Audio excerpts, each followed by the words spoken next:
Chris again with part 3 of the home gardening container vegetable herb project. And I went locally to the box stores because I live in a far off area from my normal nursery vendors, but also because I just wanted to see what was available in the late season to the average gardener.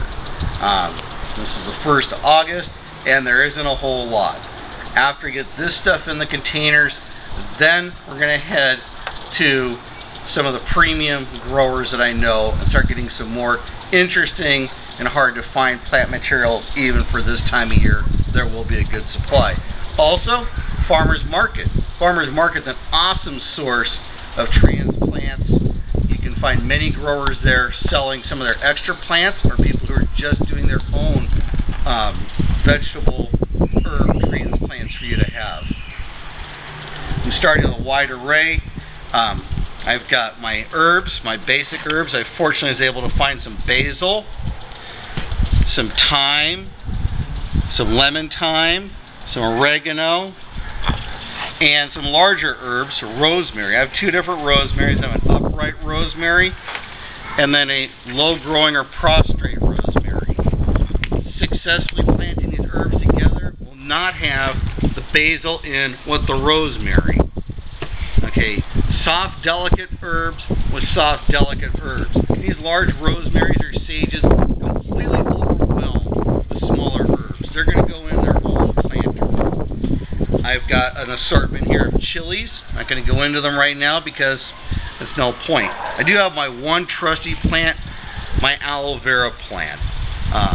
I am constantly getting torn up by rose thorns. When I harvest ladybugs, getting ripped up by brambles.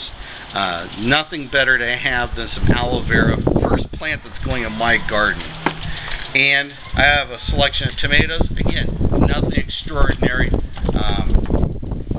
We'll focus on some better varieties as the videos progress. I do have some flowers I'm putting in here.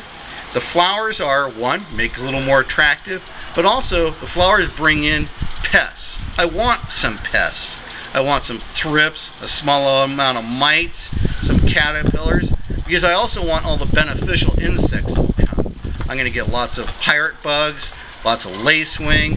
It's a little hot around here for ladybugs, but I'll get other beneficial insects that'll provide a natural control for most of the pests in the vegetables. You have to have a little colony of these flowers, and I wanted some taller marigolds and some other taller annual flowers, but I was really disappointed in the selection. And frankly, I was really disappointed in the labeling. I was getting really fed up with finding stealthily worded dwarf on all the annual color. I want tall stuff, bold, striking. I also want the beneficial insects and the pests in there that can spread out onto my vegetables. I got a little mixture of lavender. Again, nothing major. All the lavender enthusiasts out there, please don't laugh. This has some English, Spanish lavenders here. We'll go and get a bigger lavender collection further ahead in the video series. I'm also big on fragrance. I got this handed to me by my significant other. This Arabian Jasmine. I have overwhelmingly sweet fragrance.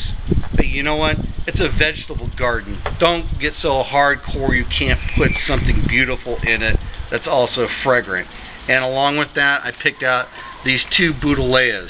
I love Bouteilla for the sweet honey fragrance, the butterflies they bring in, and I was sure to pick out some petite Bouteillas. Bouteilla by itself, just standard forms, 8 to 12 feet, no problem. I'm not looking to have the Bouteillas overwhelm the vegetable or herb garden. I just want them in here to complement it with fragrance and for that natural effect of bringing in the butterflies and what have you not. So we're going to plant this material and we're going to expand upon it as we go and visit some of the primary growers of these plants in the industry and go to farmers markets to add to our collection. They're going to go in with olive trees. The tomatoes are going to go in by themselves. Chilies may go in by themselves with maybe a taller plant material. All the herbs and stuff are definitely going to be with my olive trees.